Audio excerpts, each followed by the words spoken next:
Hello and welcome to SKB shorts. పుష్కర కాలం తర్వాత వాంఖేడేలో కేకేఆర్ విజయాన్ని నమోదు చేసింది.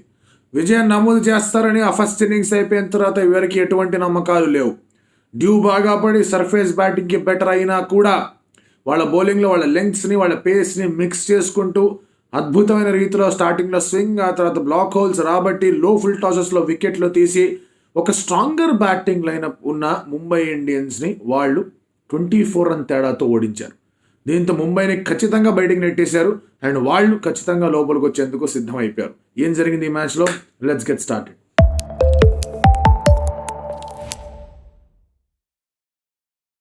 ఈ మ్యాచ్ స్టార్ట్ అవ్వక ముందు ఒకటే మాట ఏంటంటే, కేకేఆర్ ఎక్కడైనా గార్డ్ డ్రాప్ చేస్తారా? ఈ మ్యాచ్ వాళ్ళు గెలిచే ప్రాబబిలిటీలు తక్కువగా ఉన్నాయి. వాళ్ళు వాంఖేడేలో ఇప్పటిదాకా గెలవలేదు. ఇక్కడ తేడాలు జరిగిపోవచ్చు. ఇక్కడ ఓడిపోయారంటే మళ్ళీ కేకేఆర్ వాళ్ళు గెలుస్తారో, ఈడెన్ గార్డెన్స్ వాళ్ళు గెలుస్తారో లేదో తెలియదు. ప్లే ఆఫ్స్ రేస్లో వాళ్ళు ఎక్కడ దాకా ఉంటారో అర్థం కాదు. ఏంటి పరిస్థితి? All of this was spoken. దానికి తోడు టాస్లో హార్దిక్ పాండ్యా టాస్ గెలిచిన తర్వాత బౌలింగ్ అనడం, దానికి తోడు నమన్ ధీర్ వస్తున్నాడని చెప్పడం. సో విచ్ మీన్స్ నంబర్ 10 దాకా కూడా వాళ్ళ దగ్గర బ్యాటింగ్. ఇన్ఫాక్ట్ బుమ్రా కూడా కాస్త బ్యాటింగ్ చేయగలడు, బట్ స్టిల్ నంబర్ 9 దాకా వాళ్ళ దగ్గర బ్యాటింగ్ ఉంది. Piyush Chawla can play certain deliveries. Bumrah కొంచెం ఆడగలడు. స్ట్రాంగ్ బ్యాటింగ్ లైనప్ అనేది ఉంది. అలాగని బౌలింగ్ ఏం వీక్ కాల. ఎందుకంటే వాళ్ళు బుమ్రా, జురాల్ కుజ్జర్, నువాన్ తుషారా, హార్దిక్ పాండ్యా, పీయూష్ చావ్లా, ఆ తర్వాత మీకు నమన్ ధీర్ కూడా బౌలింగ్ వేశాడు. సో వాళ్ళ దగ్గర బౌలింగ్లో కూడా ఎక్కడ వీక్నెస్ అనేది కనిపించలేదు. They wanted a good start and బౌలింగ్లో they got a very good start. అద్భుతమైన స్టార్ట్ వచ్చింది. ఫస్ట్ ఓవర్లో ఫిల్ సాల్ట్ పడ్డాడు బాస్. ఆ తర్వాత ఎక్కువ సమయం పట్ల సునీల్ నారాయణ అవుట్ అవడానికి, మళ్ళీ సునీల్ నారాయణ కూడా టక్కన అవుట్ అయిపోయాడు. ఫిల్ సాల్ట్ అవుట్ అయిపోయి, సునీల్ నారాయణ అవుట్ అయిపోయి, అంకుష్ రఘువంశీ అవుట్ అయిపోయి, ఆ తర్వాత మీకు శ్రేయాస్ అయ్యర్ అవుట్ అయిపోయి 4 వికెట్లు పోయాయి వాళ్ళకి. They had absolutely no chance. Rinku Singh వచ్చాడు, రింకు సింగ్ కూడా అవుట్ అయిపోయాడు పీయూష్ చావ్లా బౌలింగ్లో. 5 వికెట్లు పడిపోయి దే వర్ ఫోర్స్డ్. ఒక బౌలర్ని వద్దనుకొని KKR was forced to get in Manish Pandya's impact sub. Manish Pandey కేకేఆర్కి ఒక లెజెండ్.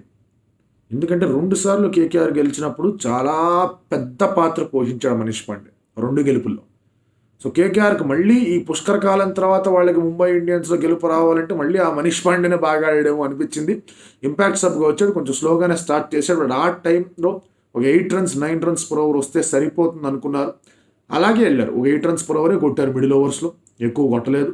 వికెట్ పడకుండా జాగ్రత్తగా ఆడేందుకు ప్రయత్నాలు చేసుకున్నారు. అటు వెంకటేష్ గారు కూడా బాగా ఆడాడు. ఇక్కడ మీకు మనీష్ పాండే కూడా బాగా ఆడుతూ వచ్చాడు. At one point of time మళ్ళీ KKR was looking a little frustrated. లేదు, రస్సెల్ ఉన్నాడు వెనకాల, రమన్దీప్ ఉన్నాడు వెనకాల, గట్టి కొట్టాలి, ప్లేయర్లు కావాలి, బాగా ఆడాలి, కొంచెం రిస్కులు తీసుకోండి అని చెప్పి అక్కడ మీకు వికెట్ అనేది పడింది. మనీష్ పాండే వికెట్ అనేది పడింది. But he did his job. అతను జాబ్ చేయకుండా వెళ్ళలేదు. హీ డిడ్ హిస్ జాబ్, వెళ్ళిపోయాడు. రస్సెల్ వచ్చాడు, బాగానే ఉంది, బాగానే ఆడుతున్నారు అనుకుంటున్న సమయంలో ఇట్ వాజ్ ఆల్ ఫియాస్కో. ఆ రివర్స్ స్వీప్ కోసం ప్రయత్నించాడు వెంకటేష్ అయ్యర్. రస్సెల్ పరిగెత్తుకుంటూ వచ్చేసాడు. వెంకటేష్ అయ్యర్కు బ్రెయిన్ ఫెడ్ మూమెంట్. అతను నో చెప్పలేదు. ఆ తర్వాత చూసి మళ్ళీ వెనక్కి వచ్చాడు. ఎందుకు చూసి వెనక్కి వచ్చాడు, ఎందుకు నో చెప్పలేదో, మరి ఏం చేద్దాం అనుకున్నాడో తెలియదు. ఒక 20-25 రన్ల తేడా కనిపించింది. రస్సెల్ వికెట్ అక్కడ పడకుండా ఉండుంటే they would have scored 190. Russell wicket అక్కడ పడడం, ఇమీడియట్గా నెక్స్ట్ ఓవర్లో మీకు టక వికెట్లు పడిపోవడం అనేవి కనిపిస్తూనే వచ్చాయి. Hardik Pandya started is first over well. 6కి వెళ్ళాడు, వెంటనే బాల్ ఫుల్ వేసాడు. కొంచెం హింట్ ఆఫ్ మూమెంట్ కూడా కనిపించింది. సో 6తో కాస్త నరేన్ క్యారీ అవే అయిపోయాడు, వికెట్ పడింది. సెకండ్ ఓవర్ బాగా వేసాడు, థర్డ్ ఓవర్ డీసెంట్గా వేసాడు, లాస్ట్ ఓవర్ మళ్ళీ అక్కడ బాగానే గట్టిగానే వెంకటేష్ గారు కొట్టాడు, రస్సెల్ కూడా కొట్టాడు. కానీ రస్సెల్ని మంచి కలెక్షన్ అనేది చేసుకుని హార్దిక్ పాండ్యా రన్అట్ చేశాడు. బట్ ఈ వాజ్ ఎక్స్పెన్సివ్, కాదనట్లేదు. At the same time Thushara కూడా స్టార్టింగ్లో బాగా వికెట్లు తీయడం, సాల్ట్ వికెట్ అనేది అక్కడే పడింది. అంకుష్ రఘువంశీ వికెట్ అక్కడే పడింది. శ్రేయాస్ అయ్యర్ వికెట్ అతనికే పడింది. చాలా అద్భుతంగా అతను కూడా బాగా బౌలింగ్ వేసాడు. అండ్ బుమ్రా లాస్ట్లో వచ్చి టక్క యార్కర్లేసి తీసాడు. వెళ్ళిపోండమ్మా ఇక్కడి నుంచి అని చెప్పాడు. అద్భుతమైన రీతిలో యార్కర్లు పడ్డాయి. అక్కడ 2 సాలిడ్ యార్కర్లు పడ్డాయి వికెట్లు లేపడానికి. వెంకటేష్ అయ్యర్ కూడా అద్భుతమైన బాల్ పడింది, అతను కూడా అయిపోయాడు. So 169 was the target. Mumbai Indians with number 9 దాకా బ్యాటింగ్ ఉండి, ఇంక్లూడింగ్ కూజ్జే. డ్యూ పడుతున్న పిచ్, 2 సాయిల్ వికెట్, మంచి bounce, ball will come nicely on to the bat. Just ఆ వరుణ్ అండ్ నరేన్ని సరిగ్గా ఆడేస్తే సరిపోతుంది అనుకుంటున్న సమయంలో వాళ్ళకి మిచెల్ స్టార్క్ రూపంలో ఒక సాలిడ్ బ్రేక్ త్రూ కేకేఆర్కి అందించి కాస్త ప్రెషర్లోకి నెట్టాడు కేకేఆర్. అలాగని చెప్పేసి ఇనిషియల్గా అంత ప్రెషర్లోకి అతనేమి నెట్ల. ఆ ఓవర్లో 6 కొట్టాడు ఇషాన్ కిషన్. ఫస్ట్ ఓవర్ కూడా వాళ్ళకి మంచి స్టార్ట్ వచ్చింది. ఇన్ఫాక్ట్ రోహిత్ శర్మ కూడా ముందుకు వచ్చి మంచిగా ఆడాడు మిచెల్ స్టార్క్ తర్వాత. మంచి 6 కొట్టాడు ఒకటి. బట్ ఎప్పుడైతే ఇషాన్ కిషన్ వికెట్ పడిందో ద సెంటిన్ మమన్, సో అతను ఆడే ప్రయత్నం చేశాడు. అక్కడ మీకు వాళ్ళిద్దరు ఆడుతున్న సమయంలో ఇద్దరి దగ్గర నుంచి కూడా తప్పిదాలు జరిగాయి. రోహిత్ శర్మ యాక్సలరేట్ చేద్దాం అనుకున్నాడు, కుదరలేదు. At another failure for him. ఇటువంటి మ్యాచ్లో ఇన్ఫాక్ట్ ఇంపాక్ట్ సబ్గా వచ్చాడు Rohit Sharma. I think that's a good move. అది హార్దిక్ పాండ్యా కూడా చాలా హెల్ప్ చేస్తుంది ఇటువంటి పరిస్థితుల్లో. ఎందుకు అంటే ఆల్రెడీ మనం రిపోర్ట్లు చూస్తున్నాం, కొంతమంది ఆ సైడ్ కొంతమంది ఈ సైడ్ అని. ఇక సరే, ఇంకా మిగతా వాళ్ళందరూ రోహిత్ శర్మనే క్యాప్టెన్సీ చేశాడు అది ఇదని. He have his own mind. Hardik Pandya అక్కడ కొన్ని నిర్ణయాలు తీసుకుని బౌలింగ్లో బాగానే చేశాడు. అండ్ రోహిత్ శర్మ కూడా చాలా పెద్ద రెస్ట్. అది అనవసరంగా ఫీల్డింగ్ చేసి మళ్ళీ బ్యాటింగ్ చేసి వరల్డ్ కప్కి వెళ్ళాలి. రిలాక్స్ అయ్యి బ్యాటింగ్ చేసుకుంటే సరిపోతుంది. సూర్యకుమార్ అది ఇప్పటిదాకా ఇంపాక్ట్గా ఉన్నాడు, అతను ఫీల్డింగ్ చేయాలి. మరి అతను ఫీల్డింగ్ చేసేందుకు సిద్ధంగా ఉన్నాడు లేదో టెస్ట్ చేసుకోవాలి. ఇండియన్ క్రికెట్ పాయింట్ ఆఫ్ నుంచి it is a well thought out move, అందులో డౌట్ లేదు.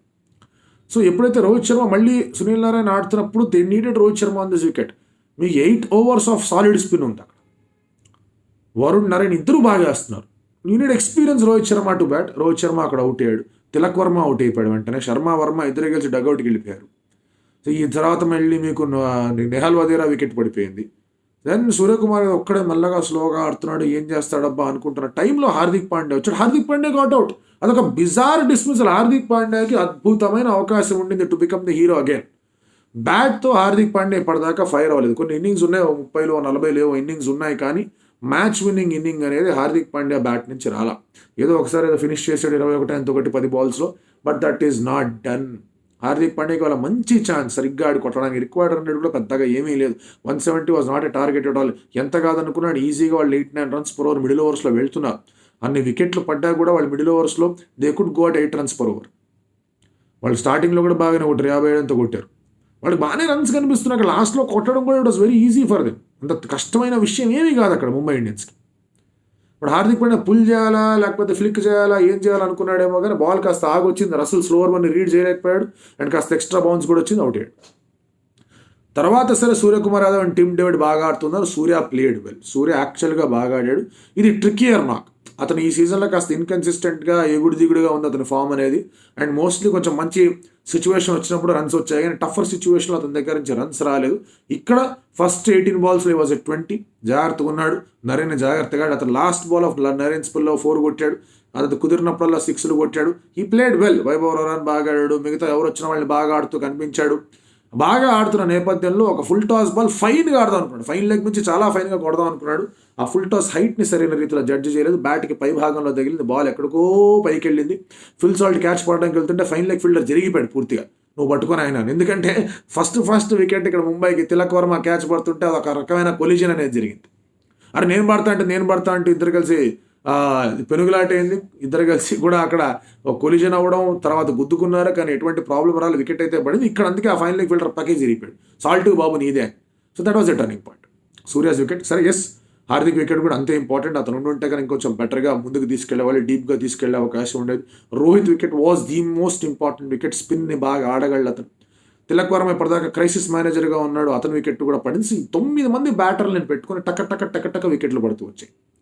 బట్ స్టిల్ సూర్య వికెట్ పడిన తర్వాత కూడా టిమ్ డేవిడ్ అండ్ అలాగే జెరాల్డ్ కూడ్సే ఇద్దరు కొంచెం పార్ట్నర్షిప్ని ముందుకు తీసుకెళ్లే ప్రయత్నం చేశారు. ఇద్దరు 6 తగిలించారు. బట్ ఎలాగైతే ఒక 6 ఇచ్చి మిచెల్ స్టార్క్ ఇక్కడ ఇషాన్ కిషన్ అవుట్ చేశాడు, అదే రీతిలో ఫుల్ టాస్ బాల్ స్ట్రైట్గా లాంగ్ ఆఫ్ చేతిలో కొట్టాడు డేవిడ్. ఆ తర్వాత పీయూష్ చావ్లా వచ్చాడు. పీయూష్ చావ్లా కవర్స్ చేతిలో కొట్టి అతను అవుట్ అయిపోయాడు. హ్యాట్రిక్ బాల్ బుమ్రా అయితే పక్కన పెట్టాడు, వెళ్ళాడు, కానీ నెక్స్ట్ బాల్గా స్టంప్ ఎగిరింది. సో మిచెల్ స్టార్క్ 6 ఇచ్చాడు. 6 ఇచ్చిన తర్వాత 3 వికెట్లు తీశాడు ఆ ఓవర్లో. అంతకుముందు 1 వికెట్ తీశాడు. సో స్టార్క్ దగ్గర నుంచి 4 వికెట్లు వచ్చి and match winning trademark Starc performance అనేది వచ్చింది. అందుకే అతనికి 25 లక్షలు తక్కువ 25 కోట్లు ఇచ్చారు అతనికి. దానివల్ల పుష్కర కాలం తర్వాత వాంఖేడేలో విజయం అనేది నమోదు చేయగలిగారు. అండ్ ఈ లాస్ ఏదైతే చూసుకుంటే Mumbai Indians handed it over to KKR. Yes, KKR చాలా బాగా బౌలింగ్ చేసింది. నరేన్ బాబు బౌలింగ్ చేశాడు. తర్వాత మీకు రసల్ ఇంపార్టెంట్ వికెట్లు అనేవి తీసుకున్నాడు. 2 most important wickets Hardik Pandya and Suryakumar Yadav. వాళ్ళిద్దరూ హైట్ని కానీ లేకపోతే లెంగ్త్ని కానీ జడ్జి చేయలేకపోయారు. బట్ మిడిల్ ఓవర్స్లో నరేన్ అండ్ అలాగే వరుణ్ వేసిన ఓవర్లు ఏవైతే ఉన్నాయో, రోహిత్ శర్మ కాకుండా మిగతా వాళ్ళందరూ కాస్త inexperienced batters. Tilak will be disappointed max wide బాల్ని అక్కడ ముట్టుకొని అవుట్ అయినందుకు. రోహిత్ శర్మ అప్పటికే ఆ ఇన్నింగ్సే ముందుకు వద్దామా వెనక్కి వద్దామా ఏంటి అనుకున్నాడు, అవుట్ అయిపోయాడు. So it is a poor batting display by entire Mumbai Indians team. అదే మన సూర్యకుమార్ యాదవ్ పక్కన పెట్టండి. డేవిడ్ అండ్ కూడ్సే ఎంతవరకు పోరాడతారో నాకైతే నమ్మకాలు. డేవిడ్ మీద ఇలాంటి మ్యాచ్ని సెటప్ చేసే ఫినిషర్గా అతను ఉన్నాడని ఎక్కడ అతను నమ్మకం ఇవ్వాల. సరే ఆస్ట్రేలియాకి వెళ్తే సమీకరణాలు మార్చు, దాని గురించి మనం ఇప్పుడే మాట్లాడొద్దు. But this is the problem that Mumbai Indians is facing. ఎప్పుడూ లేని విధంగా ప్రెషర్కి వాళ్ళు సకం అవుతున్నారు, ప్రెషర్కి వాళ్ళు చేతులు ఎత్తేస్తున్నారు. అటు బౌలింగ్లో కానివచ్చు, ఇటు బ్యాటింగ్లో కానివచ్చు. ఏ టీంకి అయితే అగేన్స్ట్గా అద్భుతమైన రికార్డు ఉండిందో ఆ టీం చేతిలో వాంఖడేలో ఓడిపోవడం, mathematically still there was a chance. Hardik Pandya కూడా నాటి మాకు ఛాన్స్ లేదు పెద్దగా అని చెప్పేశాడు. ప్లే ఆఫ్స్కి వెళ్ళే ఆస్కారమే లేదు. దేవర్ only party spoilers.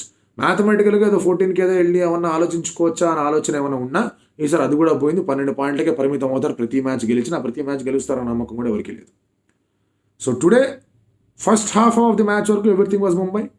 Second half of the మ్యాచ్లో పవర్ ప్లే వరకు కూడా it was okay, it was in balance. In fact Suryakumar Yadav wicket పోయేంత వరకు కూడా ఇట్ వాజ్ ఇన్ బ్యాలెన్స్.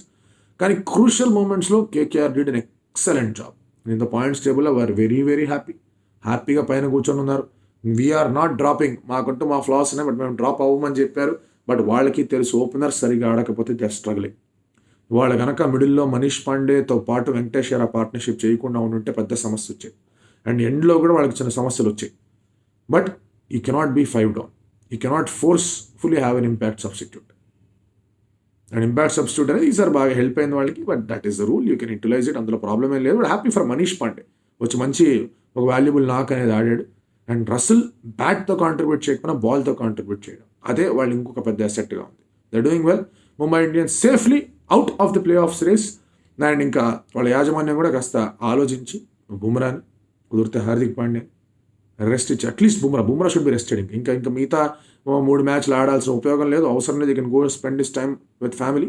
ఆ తర్వాత అతను యూఎస్ఏకి, అమెరికాకి, వెస్టిండీస్కి ట్రావెల్ అవ్వచ్చు. So hopefully the rest few players. స్కైకి ఇంకొంచెం మ్యాచ్ టైం కావాలి, కాదనట్లేదు. హార్దిక్ ఎంతవరకు ఫిట్గా ఉన్నాడు, ఎంతవరకు బౌలింగ్ వేస్తాడో చూసుకోవాలి. ఈవెన్ ఈ can take a break if you wants to.